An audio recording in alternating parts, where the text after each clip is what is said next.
Now, the case study is a very important part of the assessment centre. Likely in some of your assessment centres, you're going to ask to do a case study. There's basically two parts to the case study. So number one is the preparation phase.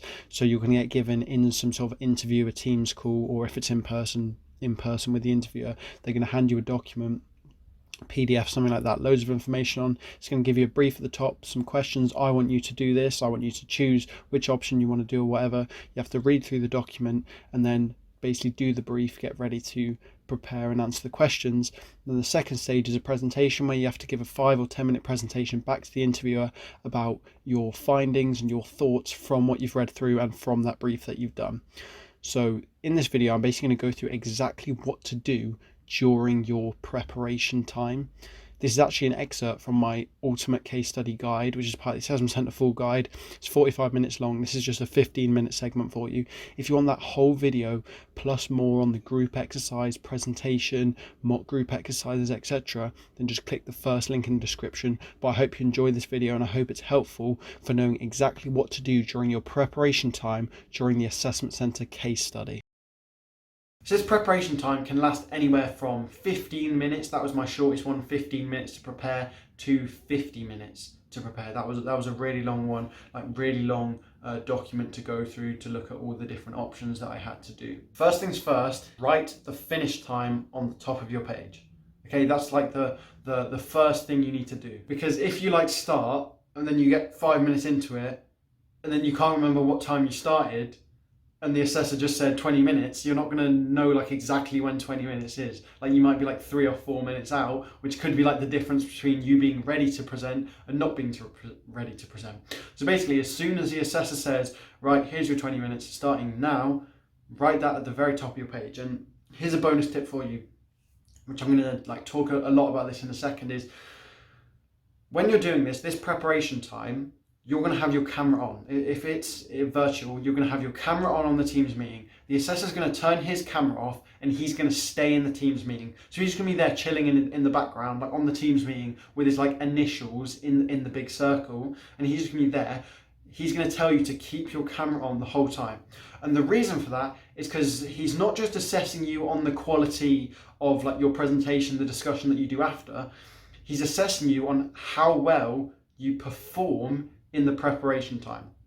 So there's a couple of things that he's looking for, and one of them that can really help is showing your time management skills. You want to be obvious about this time thing. Okay, so when the time starts, write it at the top of your page, and then throughout it, I would recommend, this is literally what I did, I had a watch on my hand and I'd like purposely check my watch like that.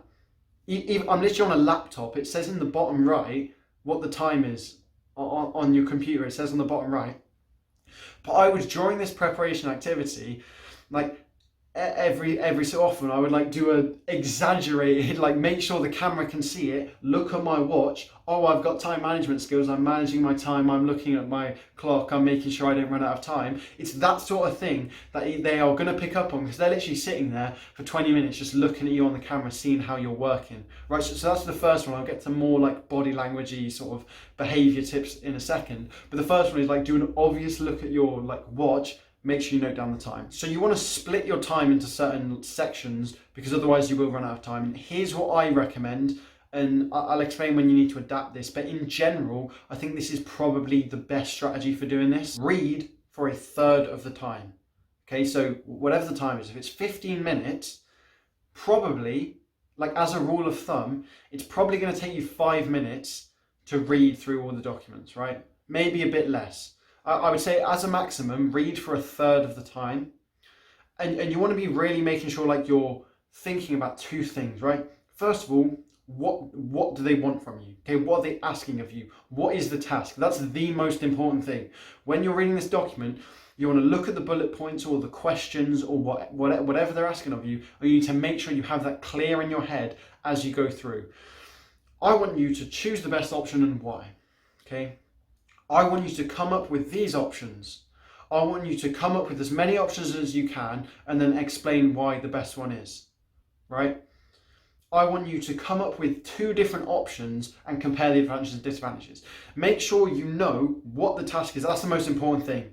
If it's like an in-person assessment centre, then underline this. They'll probably print off a sheet and give it to you, underline it, highlight it, make sure, it's like, you know in exams they say make sure you read the question. This is really important. Make sure you read the question and make sure you read the full question. Don't just look at the first bullet point. There might be multiple bullet points. As I said in the presentation video, you need to cover all the bullet points. Same as the case study. You need to cover all of the bullet points, all the questions, make sure you're thinking about that.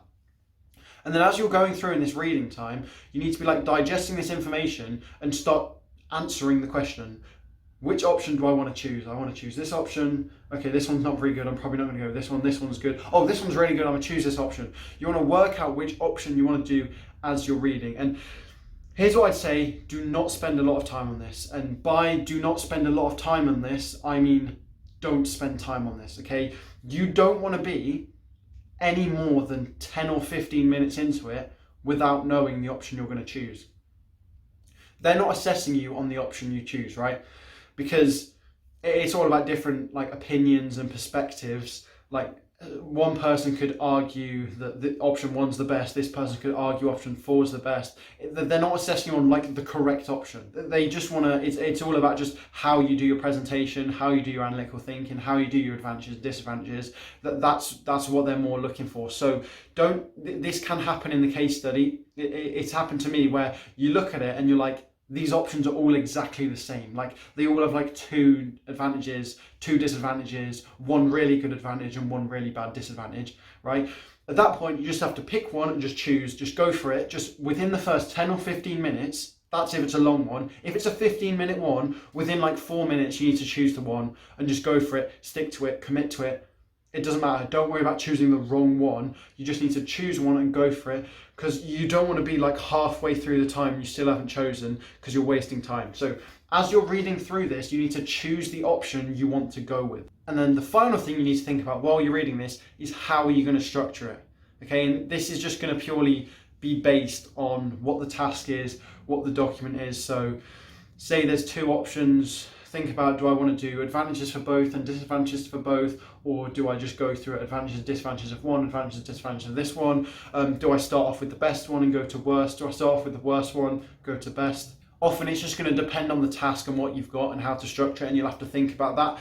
But in general, just for like a closed option example, so choose 4 options, I would recommend, as I mentioned earlier, just go through it in a logical thought process way. That would make sense to someone who's never seen this before. So this one was obviously the worst, so I got rid of this one first. Then this one was slightly worse, so I got like bad as well, so I got rid of this one. And then there was these 2 left, and I had a look at them, compare the disadvantages. This one had like really significant disadvantages, so I couldn't choose that one. Or like this one was way much better in the advantages, so I chose this one. Just go through it logically like that. Quite often going worst to best is a good way to do it. And of course, by the way, this like 1/3 reading time, it might vary. So if it's a 15-minute preparation time, quite often it will take you 5 minutes to read through the whole thing, so it's a good amount of time to allocate.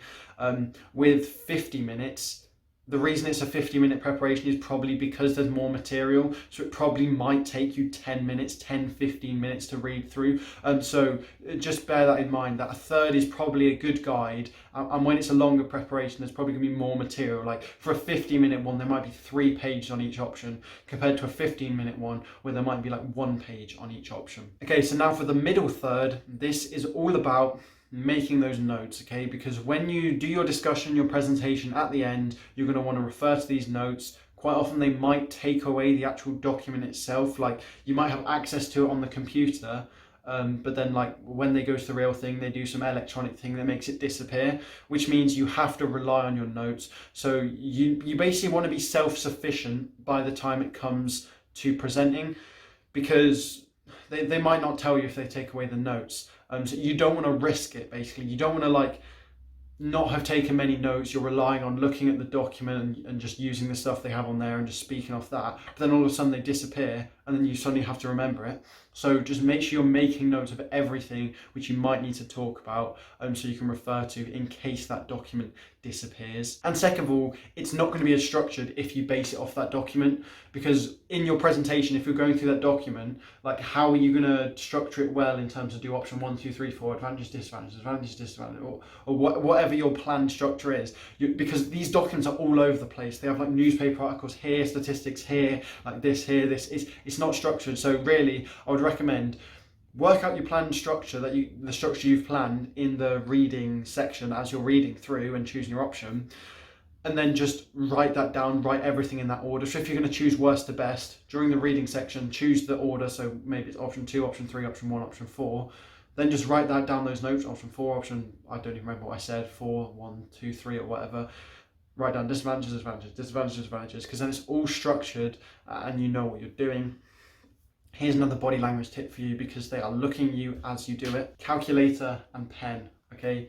So you should be making notes anyway, but I'm just saying they are assessing, like an assessor has told me this, they are assessing whether you are making notes or not.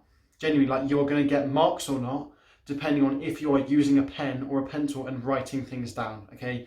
So that's another reason why you need to make notes, is because if you don't make notes, they're looking at you on camera, they're going to mark that down on their thing, and you're not going to get the marks for that.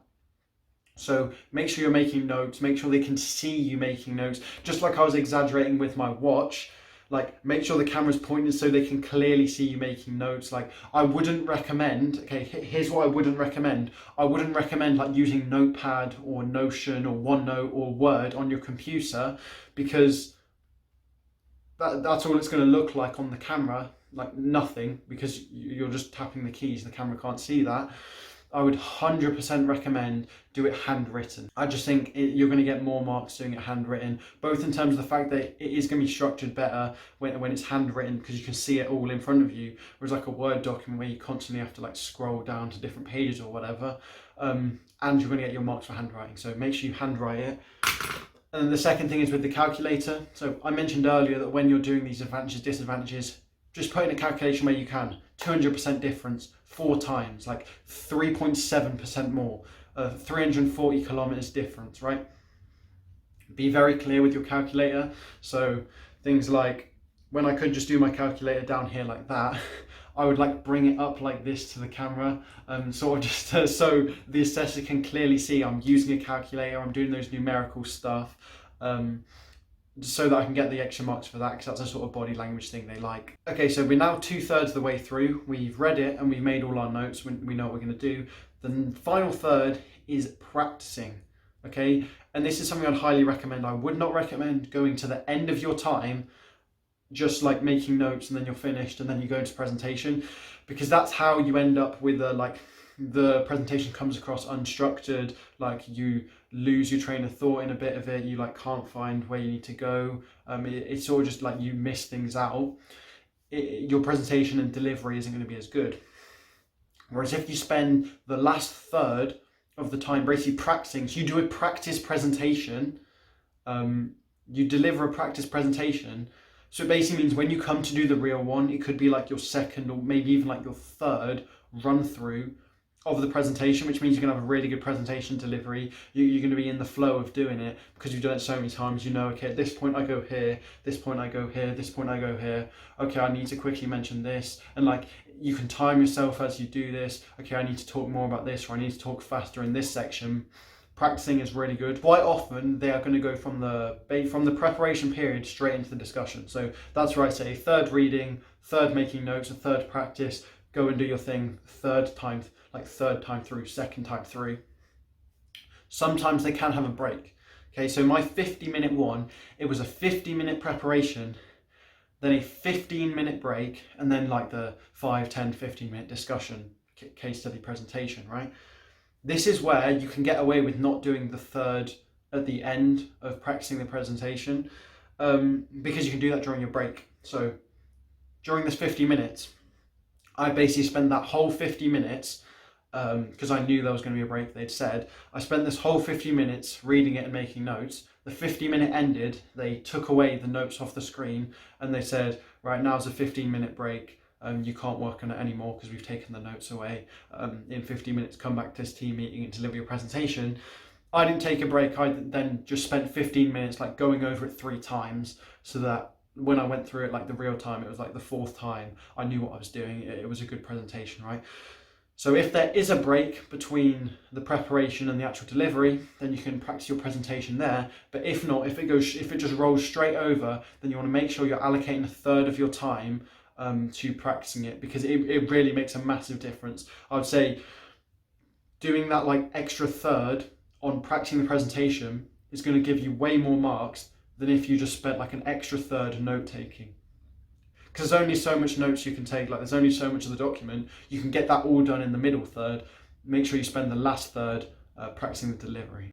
Once again, if you're interested in seeing the rest of this video about the case study, seeing videos about the group exercise, the presentation and more, getting company exclusive content such as Amazon, JP Morgan and Rolls-Royce, or you just want to mock interview or mock group exercise, check the first link in the description. That's where it's all happening.